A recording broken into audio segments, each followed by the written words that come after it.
Bonjour à tous.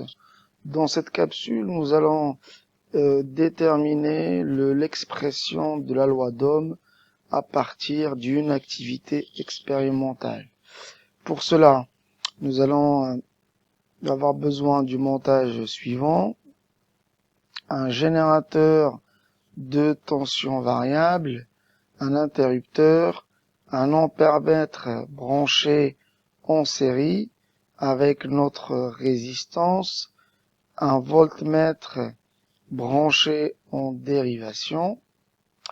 L'idée étant de faire varier la tension délivrée par le générateur et de mesurer simultanément l'intensité du courant électrique qui traverse ma résistance et aussi la tension à ces bornes.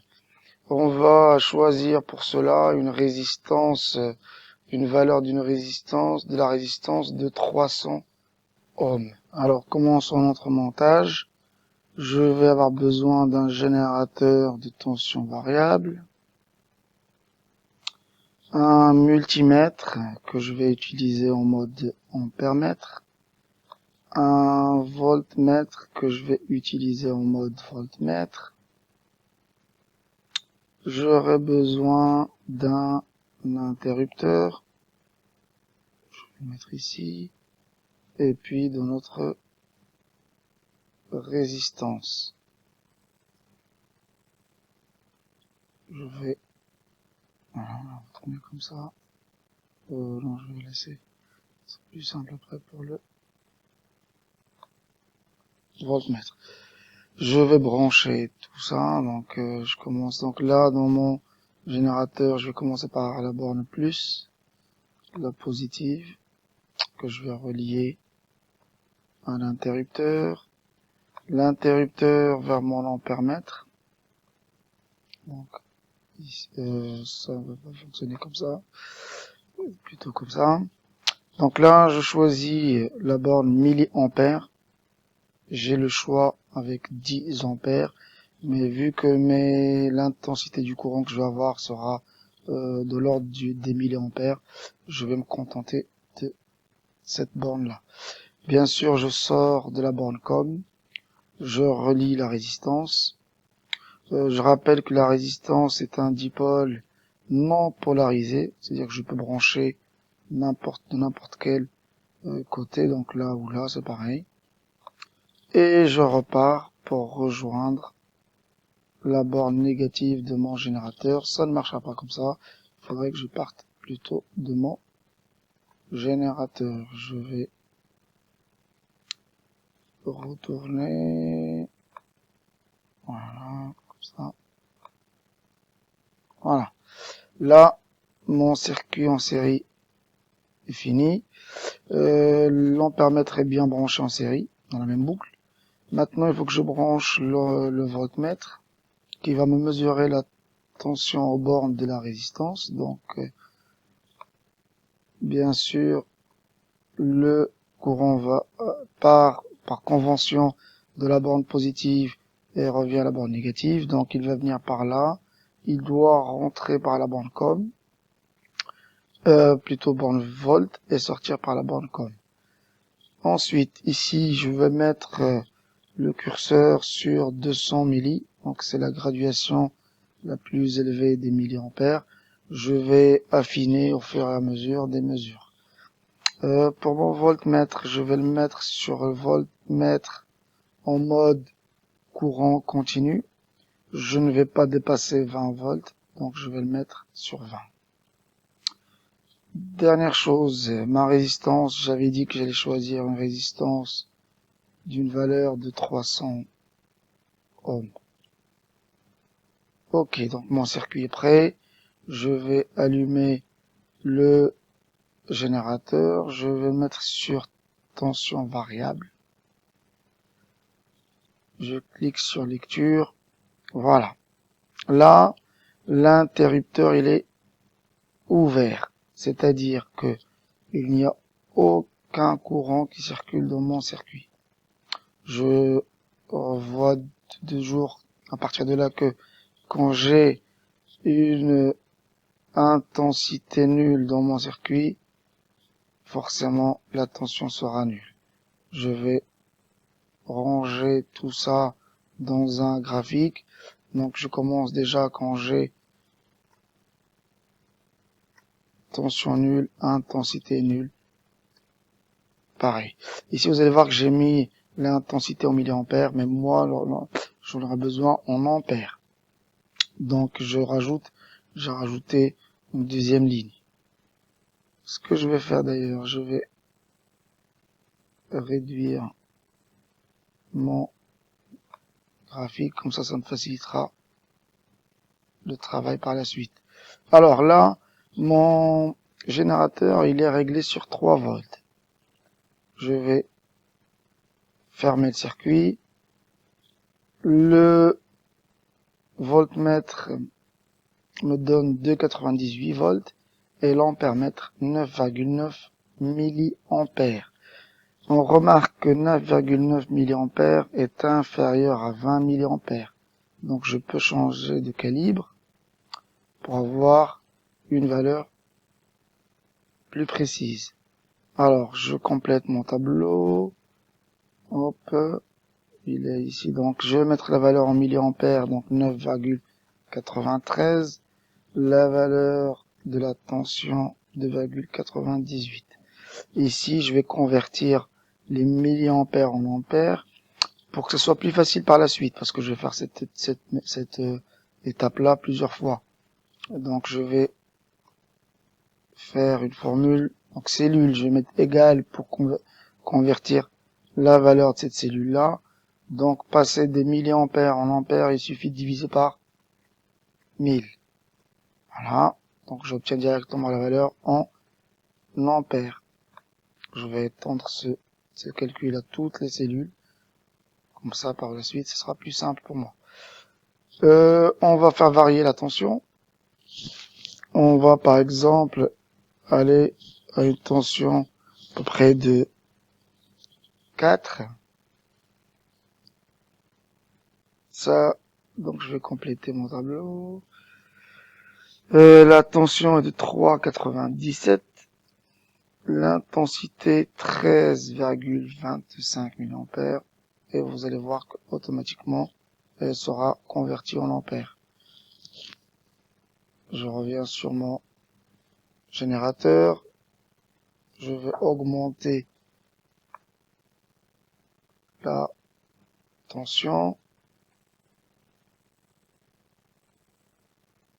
Chaque fois, donc, je varie la tension et je note les données. Donc, 4,95 en tension et 16,49 en intensité.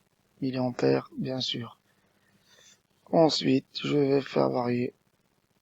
Encore une fois, je vais le prendre à 7 exprès. Comme ça, on va voir ici que l'ampèremètre me marque la valeur 1. Ça veut dire que la valeur mesurée est supérieure au calibre choisi. Donc, on va changer de calibre. Voilà, vous voyez, donc on était à 24,2 milliampères. Et vu que 24,2 est supérieur à 20, forcément, ça marque une sorte d'erreur, le 1, qu'on a eu ici. Maintenant, 24,2 et tension 7,27. Je vais faire une dernière mesure.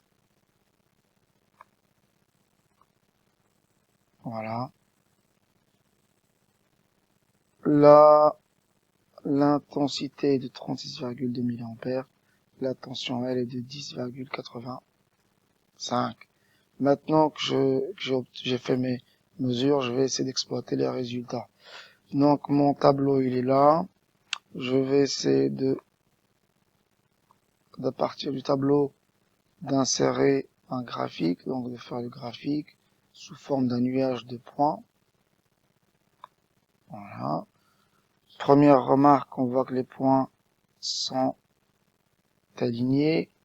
Je vais cliquer droit sur mon graphique et demander à ajouter une courbe de tendance linéaire, bien sûr, vu que c'est une droite. Et je vais demander à voir ce qu'il m'affiche l'équation de la courbe. Voilà. Donc l'équation de la courbe, y égale 999,86 x plus 0,0022. 0,0022, c'est équivalent. On va le considérer égal à 0. Voilà pour cette partie. Nous allons maintenant exploiter les résultats obtenus précédemment. Donc, on a notre tableau de valeurs et puis notre courbe. Notre courbe, une droite, est une droite qui passe par l'origine.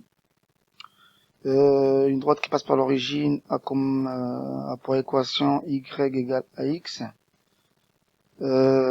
Ici, notre y, c'est la tension, et notre x, c'est l'intensité. Donc, on aura u égale a fois i. A, bien sûr, c'est le coefficient directeur de la droite. On l'a ici, dans l'équation. 299,92, que je vais arrondir à 300. Et si vous vous rappelez un petit peu, les 300 que j'ai là, ça correspond à la résistance, à la valeur de la résistance qu'on avait choisie. Voilà la première méthode. Deuxième méthode, donc si on n'utilise pas le tableur pour tracer la droite, si on la trace sur un papier millimétré par exemple, pour trouver le A, le coefficient directeur, il faut choisir un point sur notre droite.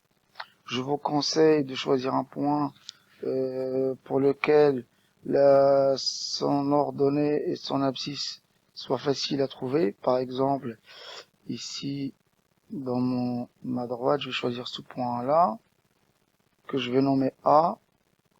Donc, vous voyez, l'abscisse que j'ai, c'est 6, c'est 0,02, et l'ordonnée, c'est 6. Donc, pour une droite passant par l'origine, par les origines de repère, la formule pour obtenir A, donc il suffit de prendre l'ordonnée du point choisi divisé par l'abscisse du point choisi. Donc je vais remplacer ici, YA pour moi c'est 6, XA c'est 0,02. Application numérique, je trouve les 300. Voilà. Donc on résume tout ça. Si j'ai une résistance, un conducteur ohmique comme ça, traversé par un courant I, avec une tension à ses bornes U, je rappelle rapidement ici que la flèche de la tension et la flèche de l'intensité pour un récepteur doivent être, ça c'est la convention, doivent être de sens opposé. Pour un générateur, ils doivent être de même sens. La loi d'Ohm, c'est U égale R fois I. Avec U, la tension à ses bornes de ma résistance, exprimée en volts. I, c'est l'intensité du courant qui traverse ma résistance, exprimée en ampères. Et R, c'est la valeur de la résistance exprimée en ohms. Voilà.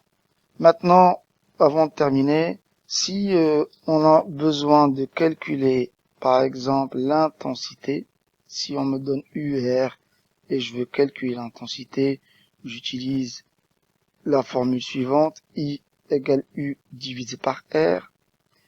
Et si j'ai une résistance dont je connais pas la valeur, et je connais par contre la tension à ces bornes et l'intensité, je dois utiliser la formule suivante, R égale U divisé par I. Voilà, cette capsule est terminée. Au revoir.